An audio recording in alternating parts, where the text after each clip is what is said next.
नमस्कार। घटना चक्र बुक वीडियो के इस शैक्षणिक मंच पर आपका स्वागत है।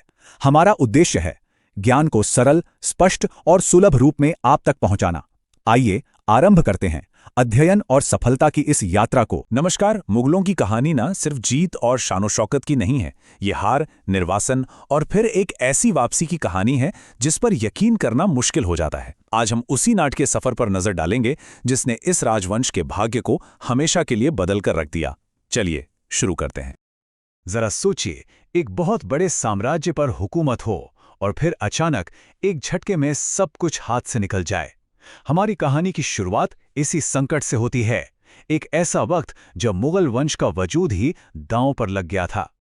तो कहानी का पहला हिस्सा हमें ले चलता है दूसरे मुगल बादशाह हुमायूं के दौर में। एक ऐसा शासक जिसका साम्राज्य उसके हाथों से रेत की तरह फिसलता जा रहा था। मुगल इतिहास को बदलने वाली यहाँ दो तारीखें हैं। पहली 26 जून 1539 चौसा की लड़ाई, और फिर ठीक एक साल के अंदर ही 17 मई 1540 को बिलग्राम की लड़ाई। इन दोनों ही जंगों में हुमायूं को शेर खां के हाथों करारी हार मिली। इतनी बुरी हार कि वो अपने ही साम्राज्य में एक भगोड़ा बनकर रह गया। ये सिर्फ लड़ाई में हार नहीं थी, ये एक बादशाहत का पतन था। तो सवाल ये उठता है, क्या यहीं पर मुगल वंश खत्म हो गया? इन तबाहकुन हार के बाद तो ऐसा ही लग रहा था कि बाबर का बनाया हुआ ये महान साम्राज्य शायद शुरू होने से पहले ही खत्म हो जाएगा। हुमायूं के गिरने से जो खालीपन आया था, उसे भरने के लिए एक नई, बहुत शक्तिशाली ताकत सामने आई।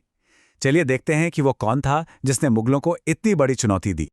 और वो चुनौती थे शेर शाह सूरी, वही शख्स जिसने हुमायूं को हराया था। 1472 में जन्मे शेर शाह सासाराम के एक जागीरदार हसन खां के बेटे थे। उन्होंने सिर्फ एक बादशाह को हराया ही नहीं, बल्कि उसकी जगह पर अपना खुद का सूर साम्राज्य खड़ा कर दिया। लेकिन देखिए, हर बड़े शासक के पीछे एक कहानी होती है। इस शेर जैसे योद्धा का बचपन का नाम था फरीद। ये बात हमें याद दिलाती है कि इतिहास के बड़े बड़े नाम भी कभी एक बहुत मामूली शुरुआत से आते हैं। अब कहानी में एक जबरदस्त मोड़ आता है। साम्राज्य हाथ से जा चुका है, बादशाह निर्वासन में है, लेकिन उम्मीद की एक छोटी सी किरण अभी भी बाकी थी। और यहीं से शुरू होती है मुगल वंश की वापसी की अविश्वसनीय कहानी। सिर्फ 13 साल, बस इतनी ही उम्र थी अकबर की जब उसके कंधों पर एक खोए हुए साम्राज्य को वापस जीतने की भारी जिम्मेदारी आ पड़ी। मतलब मुगलों की वापसी की कहानी एक बच्चे के हाथों लिखी जानी थी। तारीख थी 14 फरवरी 1556। जगह थी कालानौर का मैदान। यहीं पर उस नौजवान शहजादे का राज्याभिषेक हुआ। उसने खिताब लिया अबू अल फतेह जलालुद्दीन मोहम्मद अकबर, और अपने संरक्षक बैरम खां की देखरेख में उसने मुगल सत्ता को फिर से स्थापित करने की नींव रखी। अकबर ने न सिर्फ साम्राज्य वापस जीता, बल्कि उसने ये भी पक्का किया कि ये वंश आगे बढ़े। चलिए देखते हैं कि ये विरासत अगली पीढ़ी तक कैसे पहुंची।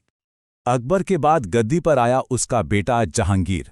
30 अगस्त 1569 को उसका जन्म होना सिर्फ एक राजकुमार का जन्म नहीं था, ये इस बात का सबूत था कि अब मुगल वंश की जड़ें इतनी मजबूत हो चुकी थीं कि सत्ता पिता से बेटे तक आसानी से पहुंच सकती थी। और जैसे शेर शाह कभी फरीद था, ठीक वैसे ही जहांगीर का बचपन का नाम था सलीम। वही सलीम जो अब मुगल सल्तनत का अगला बादशाह बनने के लिए तैयार था। जहांगीर ने इस वंश को और भी मजबूत किया। उसके 5 बेटे थे, खुसरो, परवेज, खुर्रम, शहरयार और जहांदार।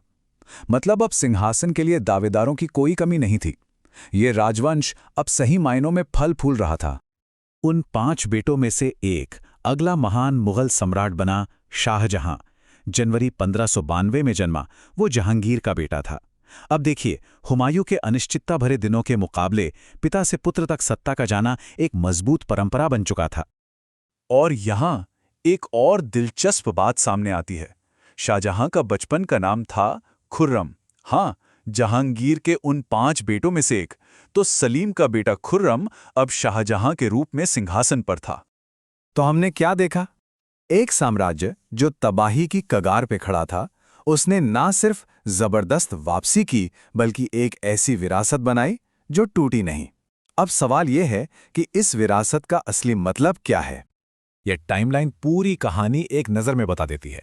1556 में अकबर, 1605 में उसका बेटा जहांगीर और 1628 में जहांगीर का बेटा शाहजहां। पिता से पुत्र तक ये एक अटूट सिलसिला था, हुमायूं के अनिश्चितता भरे दिनों से एकदम अलग। और ये हमें एक आखिरी सवाल पर लाकर छोड़ देता है। मुगल वंश की कहानी सिर्फ ताजमहल या फतेहपुर सीकरी की नहीं है, ये तो बर्बादी के मुहाने से लौट आने की भी कहानी है। तो किसी भी विरासत का असली पैमाना क्या है? सिर्फ बड़ी बड़ी सफलताएं या फिर बड़ी बड़ी असफलताओं के बाद फिर से उठ खड़े होने की हिम्मत?